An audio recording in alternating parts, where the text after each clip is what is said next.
Friends, welcome back to my YouTube channel study lover RB. ये हमारे Vision IAS की test series चल रही है जिसमें हम कर रहे हैं यूपीएससी प्रीलिम्स 2026 के लिए टेस्ट पेपर। तो ये हमारा टेस्ट नंबर आज हम स्टार्ट कर रहे हैं 4, जिसका नंबर है हमारा 6313। तो चलिए क्लास स्टार्ट करते हैं। आज का हमारा फर्स्ट क्वेश्चन है, पार महाद्वीपीय रेल मार्ग और उनसे जुड़े शहरों के संदर्भ में निम्नलिखित कथनों पर विचार कीजिए। फर्स्ट दे रखा है, पार साइबेरियन रेल मार्ग मॉस्को और बीजिंग को जोड़ता है। तो फर्स्ट वाला है ये गलत है। पार साइबेरियन रेल मार्ग है विश्व का सबसे लंबा रेल मार्ग है जो पूर्णतः रूस के भीतर जो मॉस्को है वहां से व्लादिवोस्टॉक है उस तक जाता है। हालांकि इस रेल मार्ग की एक शाखा लाइन भी है जो पार मंगोलियन मार्ग के माध्यम से बीजिंग से जुड़ती है, लेकिन मुख्य पार साइबेरियन है। ये रेल मार्ग चीन से नहीं गुजरता है। सेकंड क्वेश्चन है, पार कैनेडियन रेल मार्ग है वैंकूवर और हैलिफैक्स इसको जोड़ता है। किसको? वैंकूवर और हैलिफैक्स को जोड़ता है। तो ये करेक्ट है। थर्ड दे रखा है, संघ और प्रशांत रेल मार्ग न्यूयॉर्क शहर और सैन फ्रांसिस्को को जोड़ता है। तो ये भी करेक्ट है। उपरोक्त कथनों में से कितने सही है? तो इसका आंसर है ऑप्शन बी। केवल 2 करेक्ट हैं। कौन कौन से? 1 और 3। फर्स्ट वाला गलत है। क्वेश्चन नंबर 2 है, भारत में सिंचाई प्रणाली है, इनके संदर्भ में निम्नलिखित कथनों पर विचार कीजिए। इसमें फर्स्ट पॉइंट है, प्रमुख परियोजनाओं में सतही और भौमजल दोनों ही स्रोत होते हैं। तो फर्स्ट वाला है ये गलत है। लघु सिंचाई परियोजना उनमें सतही और भौमजल दोनों ही स्रोत होते हैं। हालांकि जो बृहद और मध्यम परियोजना है उनमें अधिकतर सतही जो जल होता है ऐसे संसाधनों का ये दोहन करती है। तो फर्स्ट वाला गलत हो गया। सेकंड दे रखा है, ड्रिप सिंचाई, स्प्रे या माइक्रो स्प्रिंकलर सिंचाई और बबलर सिंचाई विधियों को फैरो सिंचाई है, इससे श्रेणी से संबंधित है। तो ये भी गलत है। जो स्थानीयकृत सिंचाई है वो एक ऐसी प्रणाली है जिसमें जल को कम दबाव में पाइप नेटवर्क के माध्यम से पूर्व निर्धारित प्रतिरूप में वितरित किया जाता है और इसमें प्रत्येक पौधा या उसके आसपास जल का लघु प्रवाह किया जाता है। इसे निम्न प्रवाह सिंचाई प्रणाली, कम मात्रा वाली सिंचाई प्रणाली, सूक्ष्म सिंचाई के नाम से भी जाना जाता है। और जो ड्रिप सिंचाई है, स्प्रे या माइक्रो स्प्रिंकलर सिंचाई है और बल्बर सिंचाई है, ये सिंचाई प्रणाली जो विधि है ये इसी श्रेणी में आती हैं, ना कि ये इसमें आती हैं फरो सिंचाई श्रेणी में। तो इस तरह से सेकंड वाला भी गलत हो जाता है। उपरोक्त कथनों में से कौन सा सही है? तो कोई सा भी सही नहीं है। आंसर हो गया हमारा ऑप्शन डी, ना तो 1 ना ही 2। क्वेश्चन नंबर 3 है, हाल ही में हुए एक अध्ययन से यह पता चला है कि जो ओलिव रिडले है इसकी संख्या में वृद्धि हो रही है, किंतु रेत का तापमान बढ़ने से इनके लिंगानुपात में विषमता आ रही है। इस संदर्भ में ओलिव रिडले कछुए हैं, उनसे संबंधित निम्नलिखित कथनों पर विचार कीजिए। फर्स्ट दे रखा है, ये केवल हिंद महासागर के उष्ण कटिबंधीय क्षेत्रों में पाए जाते हैं। तो ये गलत है। जो ओलिव रिडले कछुए हैं ये मुख्य रूप से प्रशांत, हिंद और अटलांटिक महासागरों के उष्ण कटिबंधीय क्षेत्रों में पाई जाती हैं। सेकंड है कि ये सर्वाहारी होते हैं, जिसका अर्थ है कि विभिन्न प्रकार के खाद्य पदार्थों का सेवन करते हैं। तो सेकंड वाला तो करेक्ट है। थर्ड दे रखा है, इस प्रजाति को IUCN रेड लिस्ट के तहत क्रिटिकल इंडेंजर्ड है, इसके रूप में वर्गीकृत किया गया है। तो थर्ड वाला भी गलत है। को क्रिटिकल में नहीं बल्कि वल्नरेबल है इस सूची में सूचीबद्ध किया गया है रेड लिस्ट की क्रिटिकल एंडेंजर्ड में।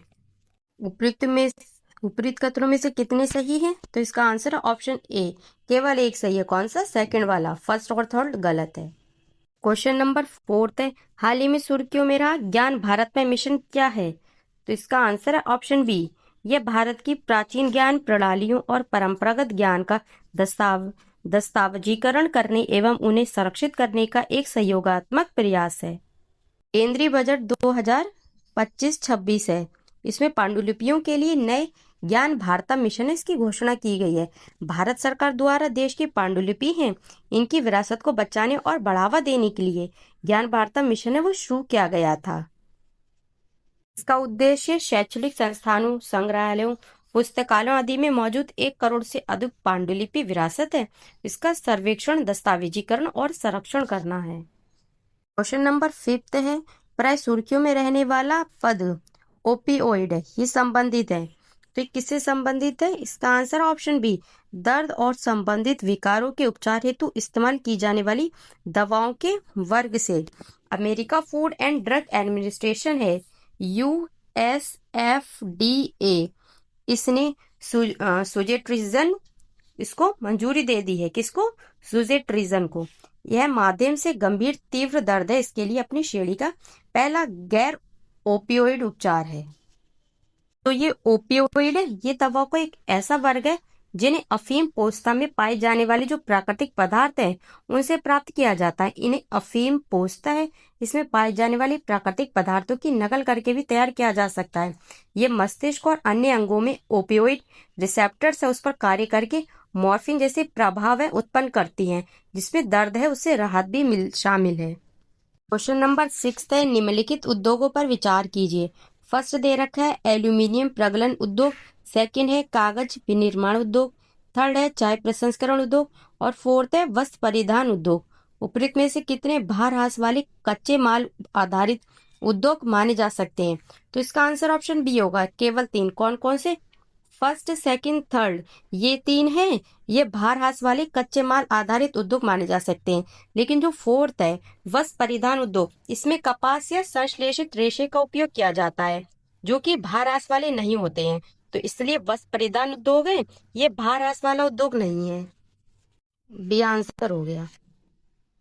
7वां क्वेश्चन है, निम्नलिखित कथनों पर विचार कीजिए। फर्स्ट दे रखा है बॉक्साइट है, यह एक लौह धात्विक खनिज है जिसका उपयोग एल्यूमिनियम के विनिर्माण में किया जाता है। तो फर्स्ट वाला गलत है। जो बॉक्साइट है ये एक अयस्क है जिसका उपयोग एल्यूमिनियम के उत्पाद में किया जाता है, इसलिए फर्स्ट वाला सही नहीं है।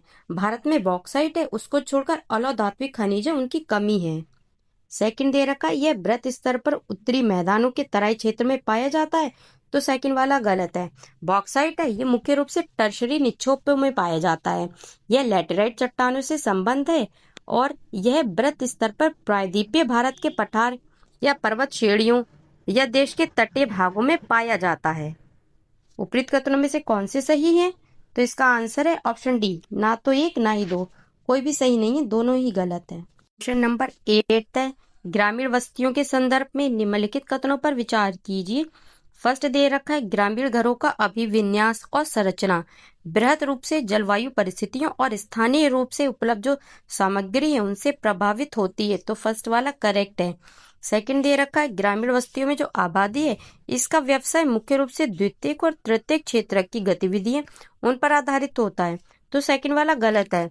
ये द्वितीयक या तृतीयक क्षेत्र पर नहीं बल्कि प्राथमिक क्षेत्र है, इससे ग्रामीण बस्तियों में आजीविका का प्रमुख स्रोत है।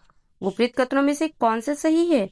तो इसका आंसर ऑप्शन ए, केवल एक सही है। कौन सा? सेकंड वाला सही है। फर्स्ट वाला है वो सही है, सेकंड वाला है वो गलत है। ये द्वितीयक और तृतीयक क्षेत्रक नहीं बल्कि कौन सा? प्राथमिक क्षेत्रक है, इसकी गतिविधियों पर आधारित होती है ग्रामीण बस्तियों की आबादी। क्वेश्चन नंबर 9 है, निम्नलिखित युग्मों पर विचार कीजिए। एक साइड वस्ती प्रतिरूप दे रखा है, दूसरी साइड विशेषता संबंधी विवरण है। तो रैखिक प्रतिरूप है, इसका विशेषता दे रखी कि घरों को झील या मंदिर जैसी केंद्रीय विशेषता के चारों ओर व्यवस्थित किया जाता है, तो इस गलत है। ये रैखिक प्रतिरूप में नहीं है बल्कि ये वृत्ताकार प्रतिरूप में होता है। सेकंड दे रखा है वृत्तारूप प्रतिरूप वृत्ताकार, तो इसकी विशेषता दे रखी है सड़कों, नदियों या रेल मार्ग है उनके साथ विकसित किया जाता है, तो ये भी गलत है। ये विशेषता वृत्ताकार प्रतिरूप की नहीं है बल्कि ये आयताकार प्रतिरूप की है। थर्ड दे रखा है आयताकार प्रतिरूप, इसकी विशेषता है सड़कें समकोण पर काटती हैं जिससे ग्रिड जैसा अभिविन्यास बनता है, तो थर्ड वाला हमारा बिल्कुल करेक्ट है। उपरोक्त कथनों में से कितने सही सुमेलित? तो इसका आंसर हो गया ऑप्शन 1, केवल एक युग्म सही वह है। कौन सा वाला? जो थर्ड वाला है वो सही सुमेलित है, फर्स्ट और सेकंड है वो गलत है। क्वेश्चन नंबर 10 है, निम्नलिखित कथनों में से कौन सा कायिक घनत्व पद है उसकी सही व्याख्या करता है? तो इसका आंसर ऑप्शन सी होगा। यह किसी देश में कुल जनसंख्या और निवल कृषित क्षेत्र उसके अनुपात को संदर्भित करता है। कायिक घनत्व निवल कृषित भूमि के प्रति इकाई क्षेत्र में लोगों की जो संख्या है उसको संदर्भित करता है। यह किसी देश की खाद्य उत्पादन क्षमता और उस पर पड़ने वाले मानवीय दबाव है उसका एक आधारभूत संकेतक है। क्वेश्चन नंबर 11 है, जनसंख्या वृद्धि के संदर्भ में निम्नलिखित कथनों पर विचार कीजिए। फर्स्ट दे रखा है अशोधित जन्म पर जन्म दर है CBR है, उसको किसी दिए गए वर्ष में प्रति 10,000 लोगों पर जीवित जन्मे बच्चे हैं उनकी संख्या के रूप में मापा जाता है। तो फर्स्ट वाला गलत है। अशोधित जन्म दर जो CBR है, इसको वास्तव में किसी दिए गए वर्ष में प्रति 1,000 जो स्त्री हैं उनके द्वारा जन्म दिए गए जीवित बच्चे हैं उनकी संख्या के रूप में व्यक्त किया जाता है, ना कि प्रति 10,000 लोगों पर। सेकंड दे रखा है जनसंख्या की प्राकृतिक वृद्धि जन्म दर और मृत्यु दर के बीच के अंतर से निर्धारित होता है, जिसमें प्रवास का प्रभाव शामिल नहीं होता है। तो सेकंड वाला है करेक्ट है। थर्ड है कुल जनसंख्या वृद्धि में प्राकृतिक वृद्धि और निवल प्रवास दोनों शामिल है, तो थर्ड भी करेक्ट है। उपरोक्त कथनों में से कितने सही है? तो इसका आंसर हो गया ऑप्शन बी, केवल 2 करेक्ट है। कौन सी? Second and third. फर्स्ट वाला गलत है। क्वेश्चन नंबर 12 इस्पात क्षेत्रक है, इसके संदर्भ में निम्नलिखित कथनों पर विचार कीजिए। फर्स्ट दे रखा है भारत अशोधित इस्पात है, इसका सबसे बड़ा उत्पादक है, तो फर्स्ट वाला ही गलत हो जाता है। जो भारत इस्पात है भारतीय अर्थव्यवस्था का एक प्रमुख क्षेत्रक है, भारत है वो अशोधित इस्पात है उसका विश्व का दूसरा सबसे बड़ा उत्पादक है, ना कि इसका सबसे बड़ा है, दूसरे नंबर का है ये। और तैयार इस्पात है इसका दूसरा सबसे बड़ा उपभोक्ता है, सबसे बड़ा नहीं बल्कि दूसरे नंबर का है। सेकंड दे रखा है Steel Authority of India Limited SAIL है, इस्पात का निर्माण करने वाली भारत की सबसे बड़ी कंपनी है, तो ये तो करेक्ट है। उपरोक्त कथनों में से कौन सी सही है? तो इसका आंसर होगा ऑप्शन बी, केवल सेकंड वाला करेक्ट है, फर्स्ट वाला गलत है। क्वेश्चन नंबर 13 है भारत में रेल क्षेत्र के संदर्भ में निम्नलिखित कथनों पर विचार कीजिए। फर्स्ट दे रखा है भारतीय रेल नेटवर्क है ये विश्व का चौथा सबसे लंबा नेटवर्क है, फर्स्ट वाला है वो करेक्ट है। सेकंड दे रखा है भारत में 90% से अधिक रेल मार्ग नैरो गेज छोटी लाइन पर आधारित है, तो सेकंड वाला गलत है। ये नैरो गेज पे नहीं बल्कि ब्रॉड गेज उस पर आधारित है, और जो ब्रॉड गेज लाइन है इसकी कुल लंबाई कितनी है? 63,950 किलोमीटर थी 2019-20 के अकॉर्डिंग। उपरोक्त कथनों में से कौन सी सही है? तो इसका आंसर हो जाता है ऑप्शन ए, केवल फर्स्ट वाला करेक्ट है, सेकंड वाला गलत है। क्वेश्चन नंबर 14 निम्नलिखित क्रियाओं में से कौन सी लाल कॉलर श्रमिक है उनसे संबंधित है? तो इसका आंसर ऑप्शन ए है, प्राथमिक क्रियाएं। लाल जो प्राथमिक क्रियाएं ये प्रत्यक्ष रूप से पर्यावरण पर निर्भर होती हैं, क्योंकि ये पृथ्वी के संसाधनों जैसे भूमि, जल, वनस्पति, भवन निर्माण सामग्री एवं खनिजों के उपयोग के विषय को संदर्भित करती हैं। इस प्रकार इसके अंतर्गत आखेट और भोजन संग्रह, पशुचारण, मछली पकड़ना, वनों से लकड़ी काटना, कृषि और खनन एवं खनन कार्य शामिल किए जाते हैं। प्राथमिक क्रियाओं में संलग्न लोग हैं उनको उनके कार्य की बाह्य प्रकृति के कारण लाल कॉलर श्रमिक कहा जाता है। तो इस तरह से हमारा फर्स्ट वाला जो ऑप्शन है ए ये करेक्ट है। क्वेश्चन नंबर 15 है निम्नलिखित देशों पर विचार कीजिए। First Japan, second Germany, third Italy, fourth Nigeria. उपरोक्त में से कितने देशों में संकीर्ण आधार वाला आयुलिंग पिरामिड है जो निम्न जन्म दर और वृद्धि होती आबादी को दर्शाता है?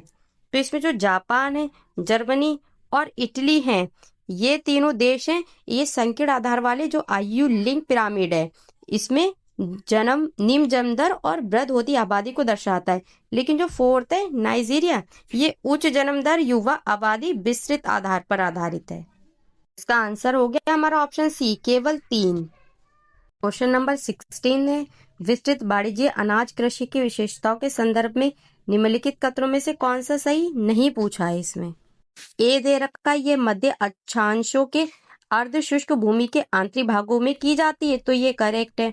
बी दे रखा इसकी मुख्य फसल गेहूं है, हालांकि अन्य फसलें हैं जैसे मक्का, जौ, जई और राई भी बोई जाती हैं, तो ये भी करेक्ट है। थर्ड दे रखा है इस कृषि में खेतों का आकार बहुत बड़ा होता है, इसलिए जुताई से लेकर कटाई तक सभी कृषि कार्य यंत्रों द्वारा किए जाते हैं, तो ये भी करेक्ट है। डी दे रखा है इसमें प्रति एकड़ अधिक उत्पादन के साथ प्रति व्यक्ति अधिक उत्पादन होता है, तो ये गलत है। इसमें प्रति एकड़ उत्पादन कम होता है परंतु प्रति व्यक्ति जो उत्पादन है वो अधिक होता है, तो हमारा आंसर इसमें नहीं पूछा था ना, तो डी ही आंसर हो गया हमारा। फ्रेंड्स आज की ये क्लास हम यहीं पे एंड करते हैं, आगे के क्वेश्चन हम नेक्स्ट क्लास में करेंगे। तब तक के लिए थैंक यू, जय हिंद।